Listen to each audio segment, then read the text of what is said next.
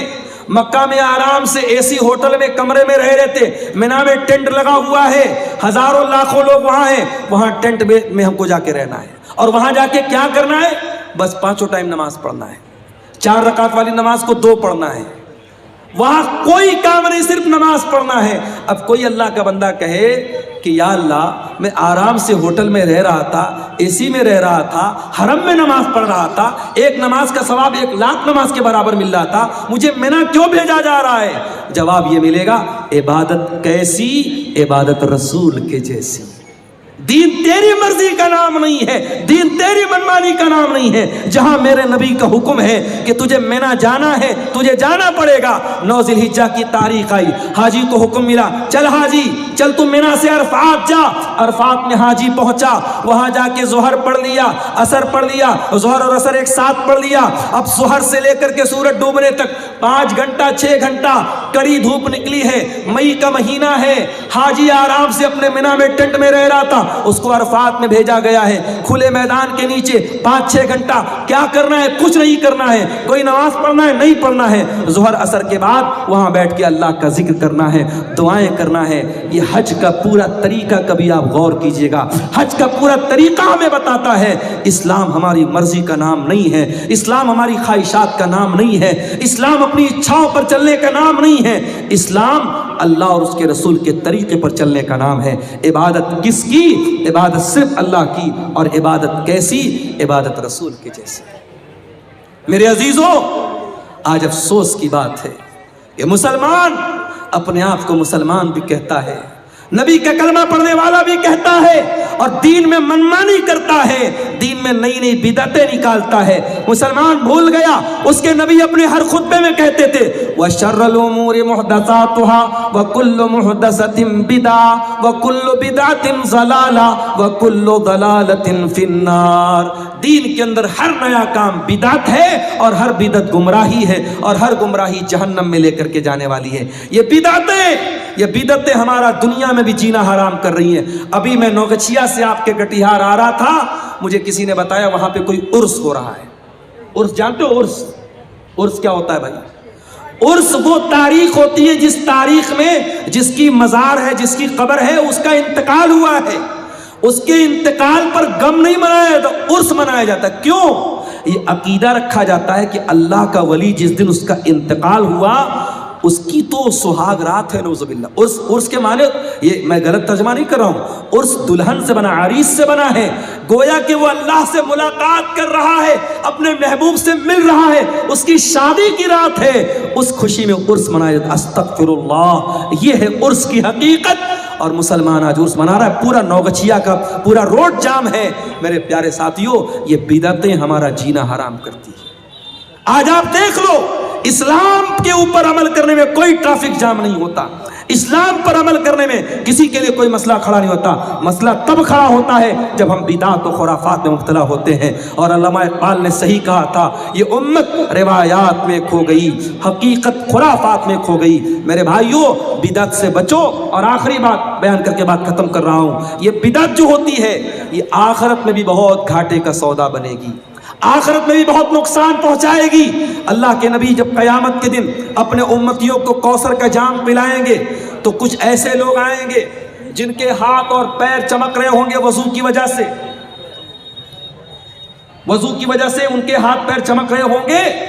اللہ کے نبی ان کو کوثر کا جام پلانا چاہیں گے. فرشتے کہیں گے اللہ کے نبی آپ ان کو نہیں پلا سکتے. اللہ کے نبی کہیں گے یہ تو میری امت کے لوگ ہیں, یہ تو میرے ماننے والے لوگ ہیں, میرا کلمہ پڑھنے والے لوگ ہیں. آپ فرمائیں گے کیوں ان کو مجھے تم کوثر کا پانی نہیں پلانے دے رہے ہو فرشتوں, کیا بات ہے؟ فرشتے کیا جواب دیں گے؟ انک لا تدری ما احدثوا بعدک, اے اللہ کے رسول آپ نہیں جانتے یہ بدعتی لوگ ہیں, انہوں نے آپ کے بعد آپ کے دین میں بہت سارے نئے نئے کام نکالے ہیں. جب نبی کو پتا چلے گا یہ بدعتی لوگ ہیں, بخاری اور مسلم کے الفاظ ہیں, اللہ کے رسول فرمائیں گے سحقن سحقن لمن غیر بعدی, جن لوگوں نے میرے دین کو بدل ڈالا ان کے لیے بربادی ہو. تو